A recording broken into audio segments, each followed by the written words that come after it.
ऐसी माँ है माए खाए जिसकी किस्मत पे ये उम्मुल मुस्लिमी है और शहजादी है सहरा की, इसी के नाज़नी कदमों से आबादी है सहरा। इसी तरह का बयान और हम्दुन्नात अगर आप सुनना चाहते हैं तो सबसे पहले हमारे चैनल को सब्सक्राइब करें, लाइक करें और अपने दोस्तों में भी इस वीडियो को शेयर करें। फिर हम मिलते हैं एक और वीडियो के साथ। इजाज़त दीजिए, खुदा हाफिज़। मैं इस्लाम पढ़ता था, इसी गैरत से इंसानों के सांचे में ढलता था। आखिरी मताला सुना रहा हूँ, औरतों के पैगाम को मुकम्मल कर रहा हूँ। जुमा का दिन था, शौहर जा रहा था नमाज पढ़ने के लिए। इरादा था कि मस्जिद में दूसरा निकाह करेंगे। बीवी को पता चल गया दूसरी शादी के इरादे से जा रहा है। पता चल गया, कहाँ जा रहे हो? तब बस नमाज पढ़ करके आ रहा। कभी तो नमाज पढ़ने में इधर नहीं लगाया, नया कपड़ा नहीं पहना। आज बात क्या है? बदले बदले मेरे सरकार नजर आते, घर की बर्बादी के आसार नजर आते। औरत को पता चल गया। कहा कि एक काम करो, एक गिलास पानी पी करके चले जाओ। एक गिलास पानी जैसे ही पिया, 3 दिन के लिए सो गया। इतवार के दिन उठ करके फिर गुस्ल करता है, कपड़ा पहनता है, इधर लगाता है, चलने लगा मस्जिद की तरफ। औरत ने कहा कहाँ जा रहा है? जुमा पढ़ने का। जुमा नहीं, इतवार। नींद की गोली खिला दिया था, गोली कर। 3 दिन के बाद उठे। इरादा बदल दो दूसरी शादी का। अगर इरादा नहीं बदला तभी तो नींद की गोली खिलाया, उसके बाद जहर की गोली खिला देंगे, सीधे क़यामत में उठोगे। इससे दूसरा नमूना आपकी खिदमत में लेकर के आ रहा। पहली रात है, बीवी आई, पहली रात तो हाथ जोड़ करके अपने शौहर से कहती है कि अपने भाई से मेल मिलाप रखना, झगड़ा मत करना। आखिर तुम्हें हमसे मतलब है, हमारे भाई से हमारे बाप से तुम्हें क्या मतलब? कहा कि मैं तुमसे जो कह रही हूं उसको सुनो, गौर से सुनो। मैं तुम्हारी बीवी हूं, मैं कैसे आई हूं?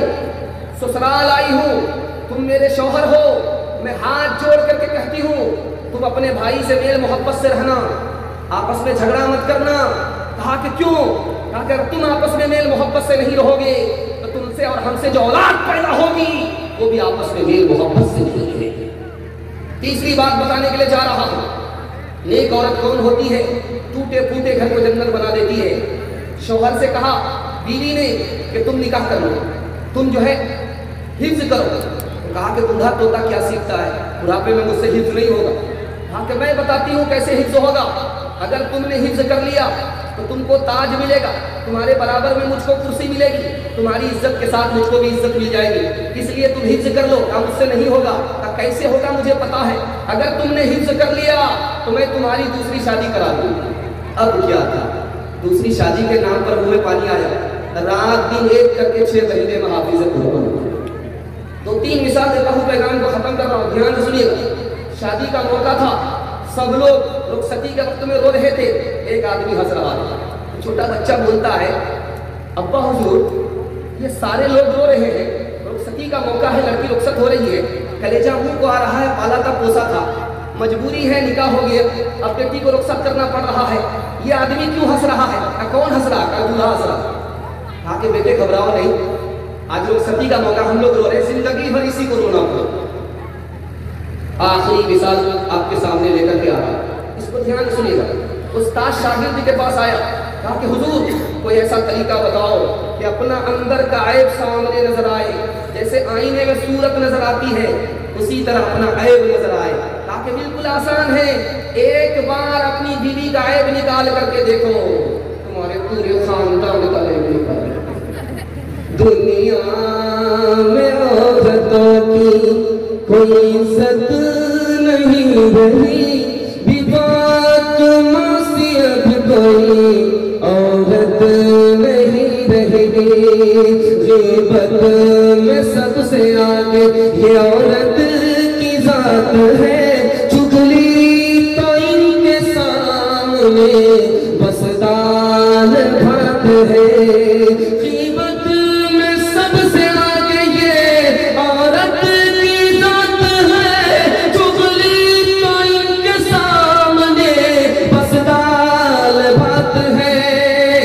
सीने में इनके दीन की अजमत नहीं रही फातिमा से अब कोई औरत नहीं रही।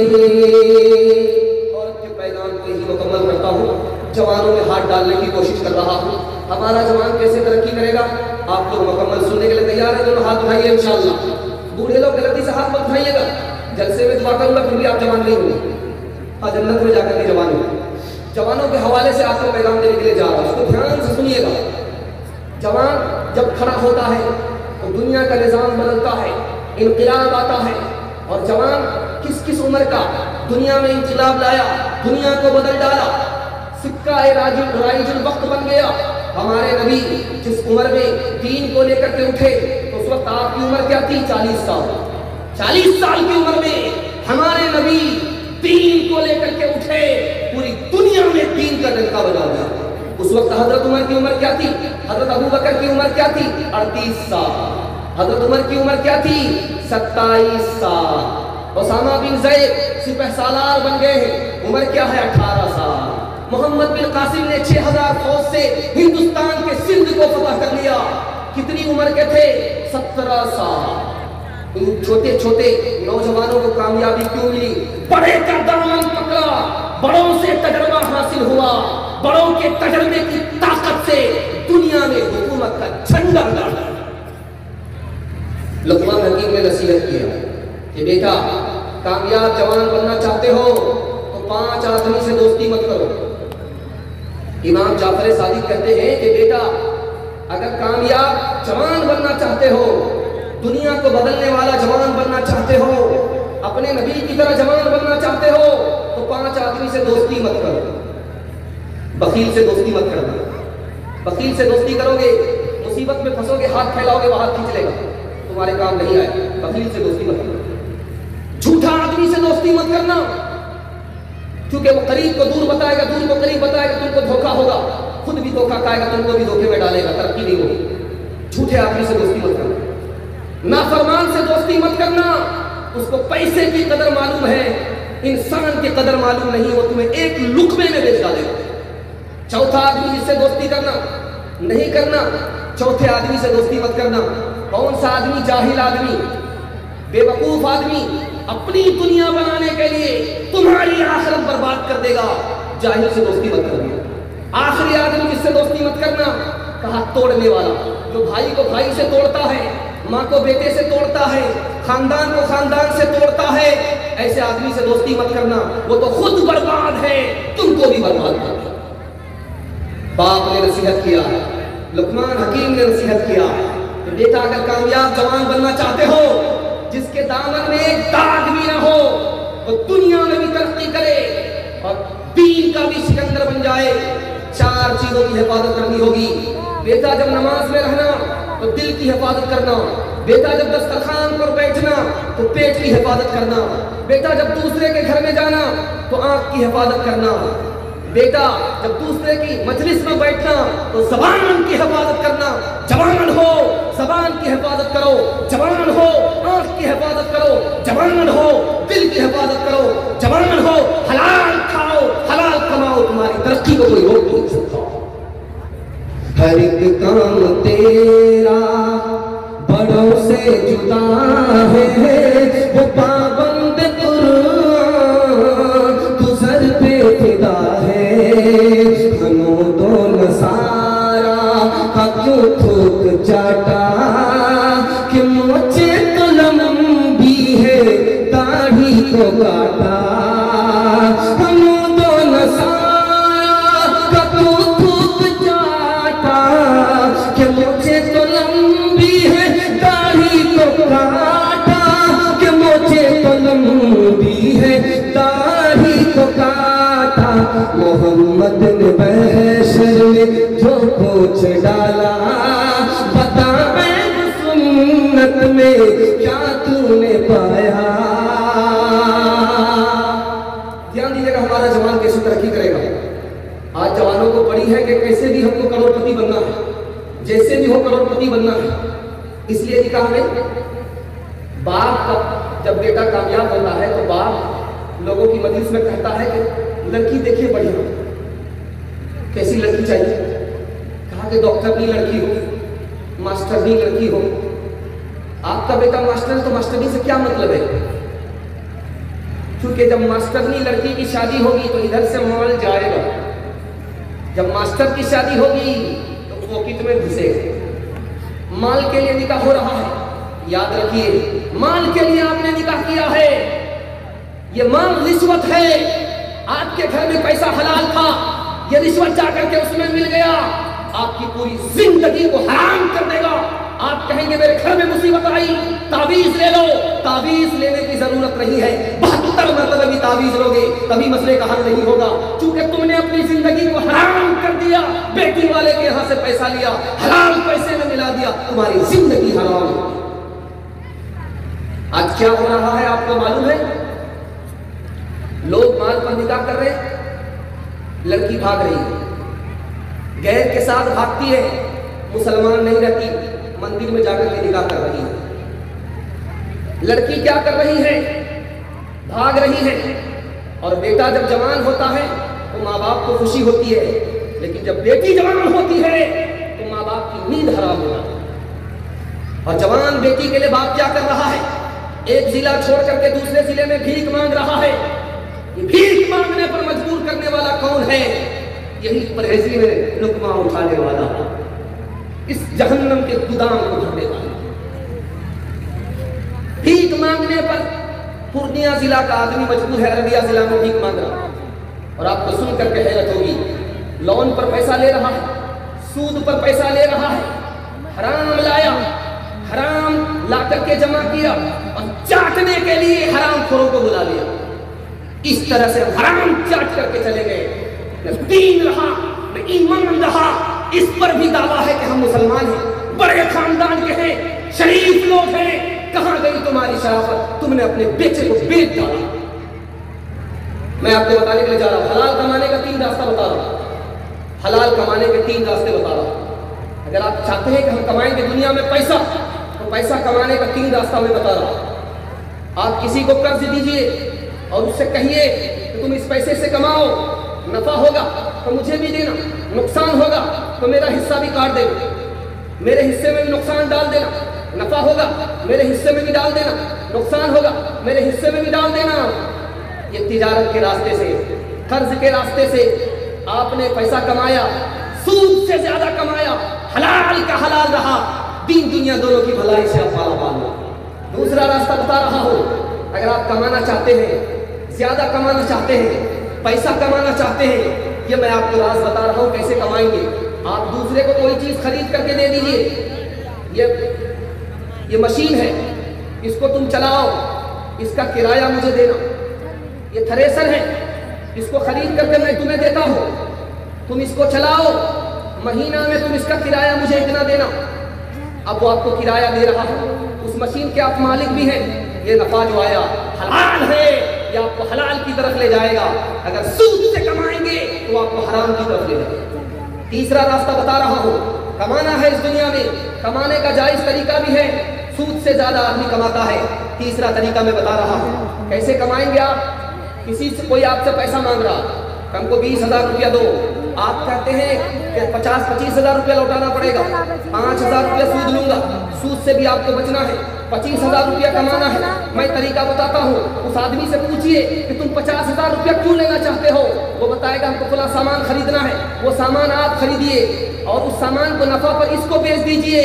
जो नफा आपको मिला वो हलाल होगा, उस गरीब का भी काम हो गया, खुदा आप पर मेहरबान भी हो गया।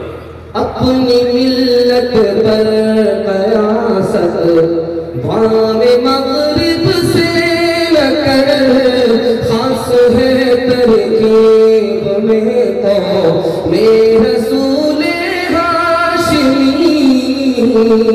उनकी जमीयत का है मुल्को नसब पर इंहिसार, उनकी जमीयत का है मुल्को नसब पर इंहिसार, उनकी जमीयत का है मुल्को नसब पर इंहिसार। खास है तरकीब में कौमे रसूल हाशिमी, कुव्वते मजहब से भी मुस्तहकम है जमीयत तेरी।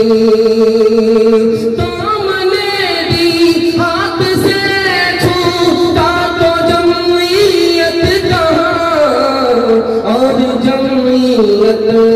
कोई रुख सत तो मिल्लत दी गई। मुसलमानों संभल जाओ, मुसीबत आने वाली है, तेरे बर्बादियों के मशवरे हैं आसमानों में, तेरी बर्बादियों के मशवरे हैं आसमानों में। न समझोगे तो, न समझोगे तो मिट जाओगे हिंदुस्तान वालों, तुम्हारी दास्तां तक भी, तुम्हारी दास्तां तक भी न होगी दास्तानों में, तुम्हारी दास्तां तक भी न होगी दास्तानों में। एक रात बड़ा प्यारा और पूरे जलसे का खुलासा जवानों के हवाले से सुना रहा हूँ। आज आप झोला लेकर के जाइए, छोटा बड़ा झोला आपके साथ होता है, बाजार जाइए, 500 रुपये 1000 रुपये लेकर के जाइए, पैसा खत्म हो जाता है, झोला भरता नहीं। आप मक्के की खेती कर रहे हैं, जब काटने की बारी आती है तो रेट ही नहीं मिलता, इसका राज क्या है? आप यहाँ बैठ करके बड़ी तादाद में जमा हो जाते हैं, बाजार में जमा हो जाते हैं, लेकिन मस्जिद में नहीं आते, इसका राज क्या है? जमीन में जलजला आता है और इंसान को झिंझोड़ करके रख देती है, इस जलजले का राज क्या है? जैसी करनी वैसी भरनी। आपको सुना रहा हूँ, आंख से पट्टी हटा रहा, ध्यान से सुनिएगा। खेती क्यों बर्बाद होती है? मक्के की खेती लगी हुई है, एक से बढ़कर के एक कीड़ा आ जाता है और आपका पैसा बर्बाद हो रहा है, दवाई के नाम पर पैसा बर्बाद हो रहा है। क्यों हो रहा है? 2 वजह से। हम गुनाह करते हैं, हमारे दिल से अल्लाह का खौफ निकल गया, इसलिए हमारी खेती के ऊपर एक से बढ़कर के एक बला आती है। दूसरी बात बता रहा हूँ, आप बाजार जाते हैं, पैसा खत्म हो जाता है, झोला भरता नहीं है। महंगाई क्यों है? 2 वजह से है। हकदार क्यों? आपने हक से महरूम किया है, बहन का हक नहीं दिया, वो मांगती रह गई, केस मुकदमा किया, लेकिन फिर भी आपने हकदार को उसका हक नहीं दिया, इसलिए महंगाई आई है। आपने गरीब को नजरअंदाज कर दिया, उसकी मदद नहीं की, इसलिए महंगाई आई। तीसरी बात बता रहा हूँ, बाजार में टाइम पास करने का बहुत मौका है, लेकिन मस्जिद में आदमी क्यों नहीं आता? हलक के नीचे हराम जा रहा है, गुनाह कर रहा है, इसलिए अल्लाह अपने दरबार में बुला नहीं रहा है। चौथी बात बता रहा हूँ, जलजला आता है, जमीन दहला देती है, मकान गिर जाते हैं, आदमी तबाह होता है। ये जलजला क्यों आता? जब धरती पर गुनाह का बोझ बढ़ता है तो धरती कांपने लगती है, उसमें जलजला। 2 भाई कश्ती में सफर कर रहे हैं, एक कश्ती आगे है, दूसरी कश्ती पीछे है। आगे वाली कश्ती में लोग ज्यादा सवार हो गए, वो छोटी कश्ती थी, डगमगा गई और डूबने लगी। कितने लोग डूब गए? सिर्फ 2 भाई बचे, वो भी डूब रहे थे। तो पीछे वाली कश्ती में एक मालदार आदमी बैठा हुआ था, सौदागर था, बहुत बड़ा ताजिर था। उसने अल्लाह से कहा कि दोनों भाई को बचा लो, मैं तुम्हें 200 सिक्के दूंगा सोने के, 200 सिक्के दूंगा। एक भाई को बचाओगे 100 सिक्के दूंगा, दूसरे भाई को बचाओगे 200 सिक्के दूंगा, दोनों को बचाओ। उसने एक को बचाया, एक को छोड़ दिया, वो डूबता रह गया और ये तमाशाई बन करके देखता रह गया। हैरत हुई कि पैसे के लालच में तुमने एक को बचाया, दूसरे को तुमने नहीं बचाया।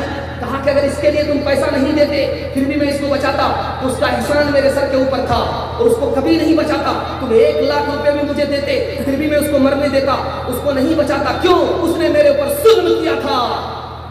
धागा जुट तो गया लेकिन गांठ पड़ गई। खबर हदीसों में जिसकी आई वही जमाना अब आ रहा है।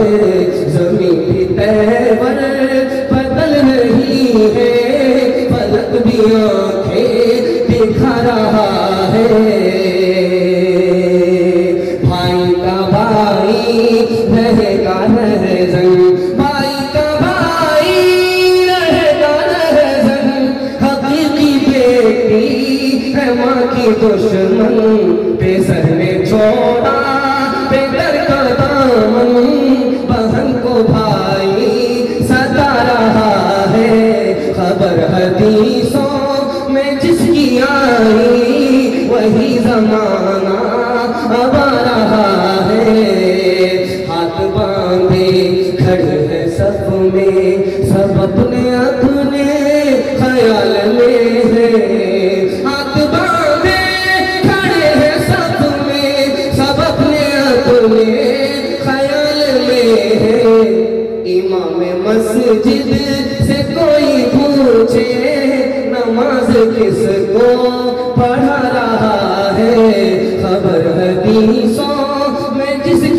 आई वही जमाना अब आ रहा है। हमारे जवान माँ बाप की पसंद से शादी करेंगे, हाथ उठाइए इंशाल्लाह। मस्जिद में खामोश नहीं बैठेंगे, हाथ उठाइए इंशाल्लाह। ये जरा ध्यान रखिएगा। आखिरी पैगाम आपको जवानों के हवाले से सुना रहा हूं। हमारा जवान जब तक दारू नहीं छोड़ेगा तरक्की नहीं हो सकती। 3 लाख फौज को मुसलमानों ने शिकस्त दिया। मुसलमानों की कितनी बड़ी तादाद है? सिर्फ 30,000। 3 लाख दुश्मन को मुसलमानों ने शिकस्त दिया। क्यों? इसलिए कि वो 3 लाख दारू पिया करते थे, जिना करते थे, और 30,000 मुसलमान जिना को भी हराम समझता था, दारू को भी हराम समझता था। इसलिए 30,000 मैदान जीत गया, 3 लाख मैदान आ गए। दारू अगर आप छोड़ेंगे तो मैदान हार, दारू अगर नहीं छोड़ेंगे तो मैदान हार जाए। आदमी दारू पीता है, दारू पीते पीते उसकी मौत आ गई। ये मौत कैसी मौत हुई? खुदकुशी की मौत हुई। क्योंकि दारू जब पीता है आदमी, उसका फेफड़ा अंदर से काम करना छोड़ देता, कलेजा खत्म हो जाता है, अंदर से बीमार हो गया, उसके बाद उसकी मौत आई है। दारू पीते पीते मर गया तो मौत तो आई, लेकिन खुदकुशी की मौत हुई। तीसरी बात बता रहा हूं, आदमी दारू पीता है, दारू पीने के बाद बड़ा से बड़ा नमाजी हो, बड़ा से बड़ा हाजी हो, उससे बड़ा से बड़ा गुनाह हो जाता है। वो जिना भी कर लेता है और वो कत्ल भी करता है। 2 बड़े बड़े गुनाह होते हैं। सुन करके आपको हैरत होगी। बहुत बड़ा आबिद था, रात भर रुकू में खड़ा रहता था, दिन भर सजदे में रहता था, दिन भर रोजे से रहता था, रात भर रुकू और नमाज में खड़ा होता था। एक औरत उस पर आशिक हो गई, बहला करके बुलाया कि मेरे पानी में दम कर दो। इस बहाने से दरवाजा खोला। जवान जैसे अंदर आया, उसने दरवाजा बंद कर दिया, ताकि देखो मैं जिना कराने के लिए तुम्हें बुलाया है, झाड़ फूक के लिए नहीं बुलाया है। अब तुम्हारी जान बचेगी उसी सूरत में कि या तो तुमको दारू पीना पड़ेगा, या मुझसे जिना करना पड़ेगा, या हमारे बच्चे को कत्ल करना पड़ेगा।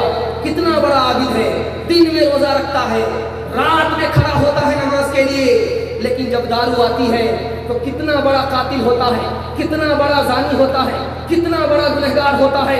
ये सुन करके आपको हैरत होगी। जवान ने सोचा कि लड़की से जिना करूंगा, बहुत बड़ा गुनाह होगा, बच्चे को कत्ल करूंगा, बहुत बड़ा गुनाह होगा, जान बचाने के लिए दारू पी लेता हूँ। जैसे ही दारू पीता है, सर पर उसके नशा आता है, उसने पहले बच्चे को कत्ल किया, उसके बाद लड़की से जिना किया, एक दारू आ गई, सारे गुनाह। आपको इससे भी बड़ी हैरत होगी, 80% जवान खुदकुशी करता है। सर्वे रिपोर्ट है, बेल्जियम मुल्क की रिपोर्ट है कि 80% जवान दारू पी करके खुदकुशी करता है। वो हर जगह नाकाम हो जाता, बीवी को कमा करके नहीं दे पाता, बच्चे को पढ़ा नहीं पाता, माँ बाप की खिदमत नहीं कर पाता। सारे जवान आगे बढ़ जाते, वो पीछे हो जाता। अब उसके पास आखिरी रास्ता रह जाता है, फांसी के फंदे से लटक जाता है, ट्रेन की पटरी में कट जाता है और खुदकुशी करता। 80% जवान दारू पी करके खुदकुशी करता। आपको सुनकर के इससे भी बड़ी हैरत होगी। 74% जवान, 84% जवान दारू पी करके गुनाह करता है, जेल जाता है, गुनाह करता है, जेल जाता है। दारू पी लिया था, गुनाह किया, जेल गया। दारू नहीं पिया था, जेल भी नहीं गया, गुनाह भी नहीं किया। दारू क्या पी लिया, गुनाह सबसे पहले किया, उसके बाद जेल। इससे भी हैरत की बात आपको सुनाने के लिए जा रहा हूँ। बड़ा से बड़ा करोड़पति हो, बड़ा से बड़ा लाखपति हो, दारू पीने से पहले वो करोड़पति है, दारू पीने से पहले वो लाखपति है। जैसे ही उसने दारू शुरू किया, 79% जवान कंगाल हो गए, माला माल नहीं रहे, लाखपति कल थे, आप किसान आदमी है। एक मिसाल पर पैगाम को खत्म कर रहा हूँ, आप लोग मुकम्मल सुनने के लिए तैयार हैं? हाथ उठाइए इंशाअल्लाह। दारू पी करके तौबा कर लेंगे, हाथ उठाइए इंशाअल्लाह। ध्यान से सुनिए, आपकी पीठ पर मशीन होती है, उस मशीन से आप स्प्रे करेंगे। मकई वगैरह में स्प्रे करते हैं, मशीन पीठ में होती है, पीठ में मशीन होती है, दवाई होती है, दवाई डालकर आप स्प्रे करें। आप देखिएगा तजर्बा करके दारू का कितना बड़ा नुकसान है, मैं आपको बता रहा हूँ। पीठ पर आप मशीन को रखिए, 99 बूंद पानी की डालिए, 1 बूंद दारू की उसमें डाल करके फूल पर स्प्रे करके दिखाइए। फूल पर जब आप स्प्रे करेंगे वो फूल मुरझा जाता है, जब गिलास की गिलास दारू अंदर जाएगी तो अंदर का क्या हाल होगा। वक्त से पहले बूढ़ा हो जाएंगे, जवानी में मौत आएगी। हाथ जोड़ करके आपसे कहता हूँ, दारू छोड़ करके 1 साल आप देखिए, 10 साल की तरक्की आपको मुफ्त में अल्लाह अता फरमाएगा। जवानों को जरा परवाह नहीं बेतदाली की, बुढ़ापे में नतीजे इसके ये नादान देखेंगे। तेरी दीवानगी पर रहम आता है मुझे अकबर, कोई दिन वो भी होगा हम तुझे इंसान देखेंगे।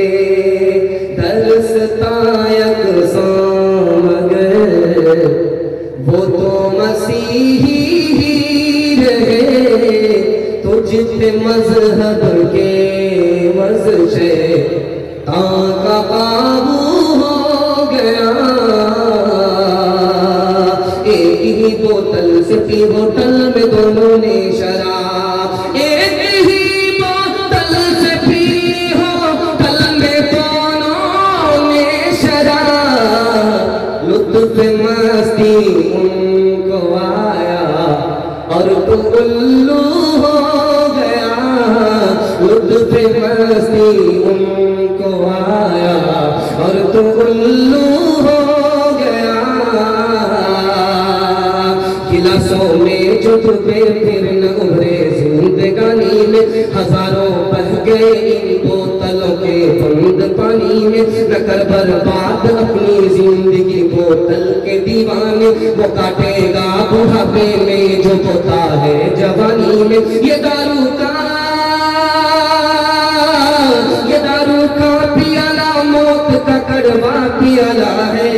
मिला है जहर शरबत में, छुटी है आग पानी में। मिला है जहर शरबत में, छुटी है आग पानी में। जलसा जवानों के हवाले से मुकम्मल हो गया। जवान लोग एक बार बेदारी का सबूत दीजिए कि इंशाअल्लाह निकाह करेंगे, हाथ उठाइए। 20 साल के बाद करेंगे, हाथ उठाइए। फेसबुक की लड़की से निकाह करेंगे, हाथ उठाइए। अगर इस बार हाथ उठाते तो सीधे राजी थे। तो ध्यान रखिएगा, आपने डिस्प्ले मारा है, अल्लाह आपको जज़ाए खैर दे। ध्यान दीजिएगा, बच्चों के हवाले से सुना रहा हूँ। इतने बड़े जलसे में, इतनी बड़ी रात में बच्चे जाग रहे हैं। इन बच्चों के हवाले से आपको मैं पैगाम दे रहा हूँ। बिल्कुल कम वक्त में, मुख्तसर में मेरा आखिरी पैगाम है, सुना करके मैं अपने हिस्से को मुकम्मल कर रहा हूँ। बच्चों के हवाले से मैं आपको पैगाम देने के लिए जा रहा हूँ, तो ध्यान सुनिए।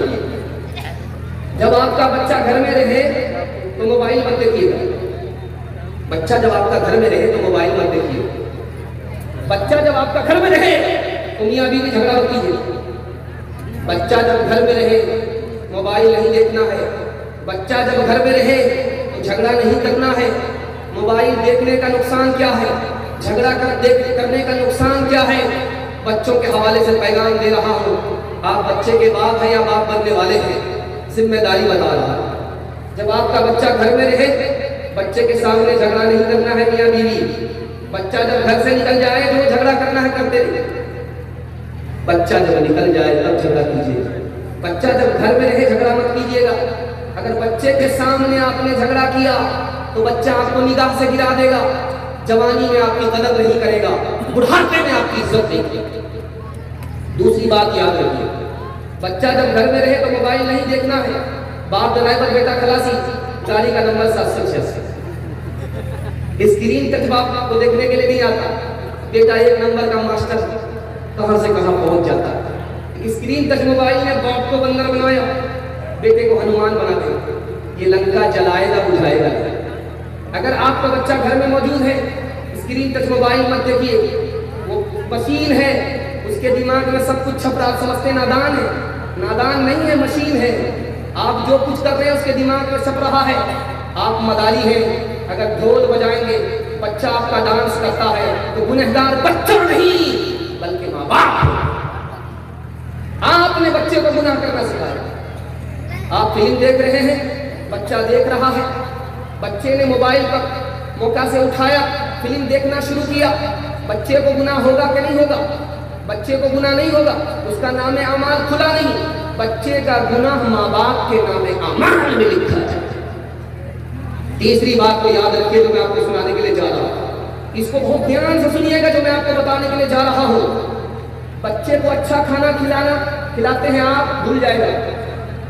बच्चे को अच्छा कपड़ा पहनाते हैं आप, बच्चा भूल जाएगा।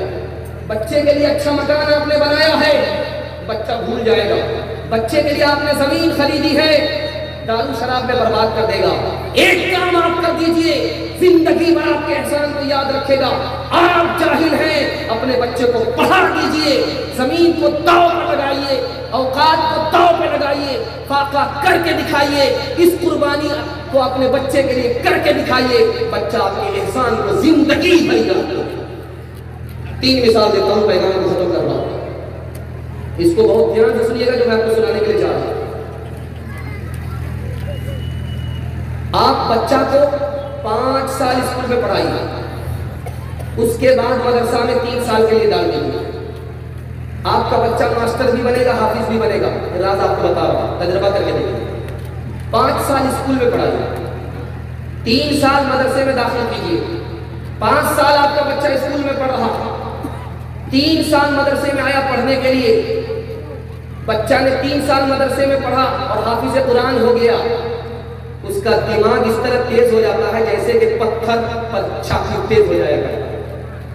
अब वो ट्यूशन करा दीजिए, जो 3 साल का गए थे ट्यूशन कराइए, वो अपने साथी को पीछे छोड़ देगा और सबसे आगे निकल जाएगा। आपका बच्चा बाद में मास्टर बनेगा, पहले मुसलमान हो जाएगा। एक बात आपको बता रहा हूं, सुनकर कह रहे थे, अगर आपने बच्चे को स्कूल में डाला, मदरसे की तालीम नहीं दिलाई, कितना बड़ा नुकसान होगा मैं आपको बताने के लिए जा रहा हूं। कुरान की तफसीर में लिखा हुआ है, अगर आपने बच्चे को मदरसे में नहीं पढ़ाया, ट्यूशन से मदरसे की तालीम नहीं दिलाई, कुरान और उर्दू बच्चे को नहीं आया, उसने स्कूल की तालीम लिया, तो वो माँ बाप के खिलाफ मुकदमा करेगा, अल्लाह की अदालत में करेगा। रब्बना इन्ना अताना सादतना कुबराना फाज़ल्लूना सबीला रब्बना आतिहिम ज़िफ़ैन मिन अज़ाब। अल्लाह उस बच्चे से पूछेगा, ए बच्चा तू मास्टर तो बना, लेकिन कुरान पढ़ करके मुसलमान नहीं बना, उर्दू पढ़ करके मुसलमान नहीं बना। तो बच्चा कहेगा कि मेरे माँ बाप ने मुझे महरूम किया, तुम मेरे माँ बाप को जन्नत से महरूम कर दो। 3 मिसाल देता हूँ, पैगाम को खत्म कर रहा हूँ। पहले अपने बच्चे को मुसलमान बनाइए, उसके बाद डॉक्टर बनाइए, इंजीनियर बनाइए, प्रोफेसर बनाइए।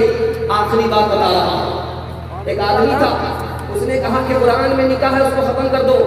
एक आदमी था, उसने कहा कि कुरान में पर्दा है, उसको खत्म कर दो। एक आदमी ने कहा कि कुरान में मीरास तलाक है, उसको खत्म कर दो। ये कहने वाला कोई और नहीं था, प्रोफेसर आसिफ फैजी था। कुरान को बदलने के लिए उसने कहा, क्यों स्कूल में पढ़ा, प्रोफेसर बना, मदरसे की तालीम नहीं मिली, मुसलमान नहीं बन सका। सुनकर के हैरत होगी, नरगिस नाम की लड़की है, फिल्मी हीरोइन है, मुसलमान है। हबीब तलवाई है, अदालत का चीफ जस्टिस है, मुसलमान है। वसीम रिजवी है, मुसलमान है, लेकिन इस्लाम से निकल गया। कैसे निकला मैं राज बता रहा हूँ। उसने कहा कि जब मैं मर जाऊं तो मुझको जला देना, मुझे दफन मत करना। नबी की सुन्नत से नफरत, खुदा की तालीम से नफरत किस बुनियाद पर पैदा हुई? अंग्रेजी तालीम तो हासिल किया, लेकिन उर्दू और कुरान हासिल करके मुसलमान नहीं बन सका। तीसरी बात बता रहा हूँ, आप कहते हैं हमारा बच्चा बदतमीज होगा, बदतमीज से भी आगे होगा, मुर्तद हो जाएगा, दीन से खारिज हो जाएगा। कमेटी बैठी है लखनऊ में, फैसला इस बात पर हुआ कि मुसलमान को तरक्की क्यों नहीं है। तो मुसलमानों ने बैठ करके कहा कि मुसलमान इस्लाम को पकड़े हुआ है, इसलिए तरक्की नहीं है, इस्लाम को छोड़ेगा तरक्की होगी। नऊज़ बिल्लाह, ये कहने वाले कौन थे? वही लोग थे जिसने स्कूल में तालीम हासिल की, मदरसे की तालीम हासिल करके मुसलमान। इंशाअल्लाह अपने बच्चे को पढ़ाएंगे, पहले मुसलमान बनाएंगे, हाथ उठाइए इंशाअल्लाह। स्कूल में अकलमंद बच्चे को भेजेंगे, हाथ उठाइए इंशाअल्लाह। बेवकूफ को मदरसे में भेजेंगे, हाथ उठाइए इंशाअल्लाह। इंसान बनाओ, इंसान बनाओ, इंसान बनाओ, इंसान बनाओ, औलाद को तुम बंदे रहमान बनाओ, औलाद को तुम बंदे रहमान बनाओ, इंसान बनाओ, इंसान बनाओ, साइंस टेक्नोलॉजी में माहिर भी बनाओ, और जाहिर बातिन में ताहिर भी बनाओ। मुसलमान बनाओ, इंसान बनाओ, इंसान बनाओ, ताजिर बनाओ, शौक से अफसर भी बनाओ, और इनको मुक़द्दर का सिकंदर भी बनाओ, पर अपनी मग़फ़िरत का सामान बनाओ, इंसान बनाओ, इंसान बनाओ। बस आप 3 वादा दीजिए कि इंशाअल्लाह 3 काम पर खड़े होंगे। मैं गारंटी लेता हूँ जलसे में अल्लाह दीन की सरबुलंदी आपको अता फरमाए। और 3 वादा आप दीजिए कि 3 काम छोड़ देंगे। मैं गारंटी लेता हूँ इस जलसे के स्टेज से कि आपके घर में कभी आफत नहीं आएगी। इंशाअल्लाह अल्लाह की इबादत करेंगे, हाथ उठाएं, रसूलुल्लाह की बात करेंगे इंशाअल्लाह, मखलूक की खिदमत करेंगे इंशाअल्लाह। 3 काम छोड़ करके आप दिखाइए आपके घर में कभी आफत नहीं आएगी। गुनाह की वजह से आफत आती है, हराम कमाई की वजह से आफत आती है, गलत माहौल की वजह से आफत आती है। इन काम छोड़ दीजिए, आपके घर में आफत नहीं आएगी। इंशाअल्लाह गुनाह नहीं करेंगे, गलत नहीं कमाएंगे, गलत माहौल में नहीं जाएंगे, किताबों से नवाजों से नजर से पैदा। दीन होता है बुजुर्गों की नजर से पैदा। नहीं सिखा इन्होंने दीन रहकर शहर के घर में, पले वाले से चक्कर में, हमारे साहब के दफ्तर में, फिर केक के चक्कर में तो रोटी भी गई, बड़ी शहर की ताकत में फिर छोड़ी भी गई, न मानी बात वाइस की, फिर फजलून के चक्कर में तलब होती भी गई। वाखिर दावाना अल्हम्दुलिल्लाह। अस्सलामुअलैकुम नाजरीन, आप देख रहे हैं SB मीडिया यूट्यूब चैनल। दोस्तों, अगर आपने अभी तक मेरा इस चैनल को सब्सक्राइब नहीं किया है, बराए मेहरबानी इस चैनल को सब्सक्राइब करें, लाइक करें और अपनी राय कमेंट में ज़रूर पेश करें। तो हमें बताएंगे आपको मेरा यह वीडियो कैसा लगा। अगर पसंद आ जाए तो चैनल को सब्सक्राइब करके मेरा हौसला अफजाई फरमाएँ। मिलते हैं अगले वीडियो में। खुदा हाफ़िज़।